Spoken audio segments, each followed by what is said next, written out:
Okay, welcome back. This is the second part of the lecture on dialogue, which is going kind of quickly. So when we last left off, we had talked about Glenn Brown and Glenn Brown, how his work is in some ways a reflection of Frank Auerbach, and how that is part of this larger dialogue about artists making work about that big issue of gesture and action painting, and that all came from us starting with talking about Damien Hirst and before that Jeff Koons. So that led us to talking about Gary Hume. And so we have already talked about Gary Hume in the last lecture, the Process Concept Product lecture. And many of you know that I'm a big fan of Gary Hume, and I just really love his surfaces and the way he works, and his interest in design and shape, just both the process and the product, everything about his work I find really fascinating and gorgeous. Um, but what I want to talk about is also how his work is a reflection of influences and has been also very influential on other artists. So to a certain degree, you can see definitely one of his influences is someone like Ellsworth Kelly, the interest in shape and specifically in finding interesting shapes through the observation of life, finding interesting shapes through the observation of negative spaces seems to be kind of a connection between the two of them. And then I think his work is definitely a major influence on Brian Alfred. I mean, not just that Brian Alfred is paints from photographs and is very flat, but also like this interest in these really kind of crisp and over exaggerated edges between each shape, each color. Definitely seems to be a connection between the two of them. Here's some more. This is a Brian Alfred skateboard piece, and here's some more Brian Alfred paintings. I realize as I'm saying this, I'm not quite sure whether it's Alfred or Alfred, but I think it's Alfred.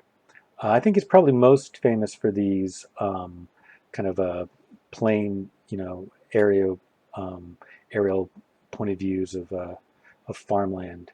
But also his portrait paintings are pretty well appreciated. And you could see both Gary Hume and Brian Alfred's work as being part of this larger dialogue. I think Alex Katz is definitely someone who was influential on both of them. And I think someone like Elizabeth Peyton is someone who is definitely very much influenced by Katz and to a lesser degree maybe by Gary Hume, and who is also somewhat influential on someone like Brian Alfred. So all these artists are part of this larger dialogue. And speaking of photo-based work, here's another set of artists that are all kind of related to each other. Andrew Grassi, I think, is an artist who's very much about making artwork that's about his influences and about what he's looking at. Um, he makes these photo-based paintings, and some of his original paintings were paintings of his studio spaces, but then he quickly moved on to be making paintings of museum and gallery spaces, and his paintings have become these very kind of photo-based commentaries on the art world in general. So like the painting on the top right, that is a painting of what an exhibition in a museum space might look like.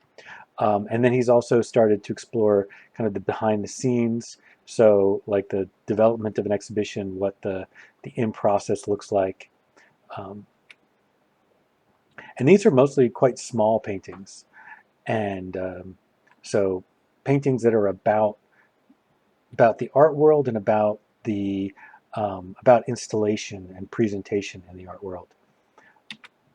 And another artist who does something similar, artwork that is commentary about artists and kind of reproductions that are, very exact, is a sculptor named Joe Figg. These are photographs, but they're not photographs of the actual artists in their spaces.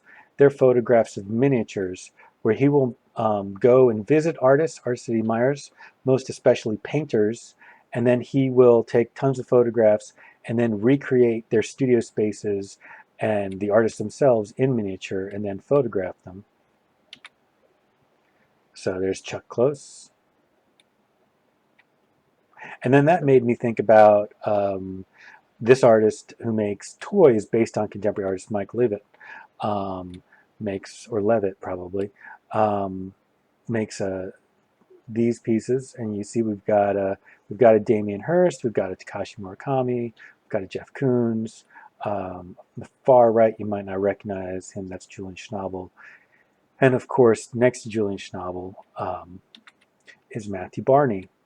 And this is where we're going to end the lecture. We're going to talk just a little bit about Barney and how, Barney's work, to a young art student probably looks completely perplexing and like coming out of, like, where is this coming out of? Like, it seems like coming out of nowhere. It's just this bizarre collection of ideas, the films and the performances, and then the sculptures and the strange uses of materials.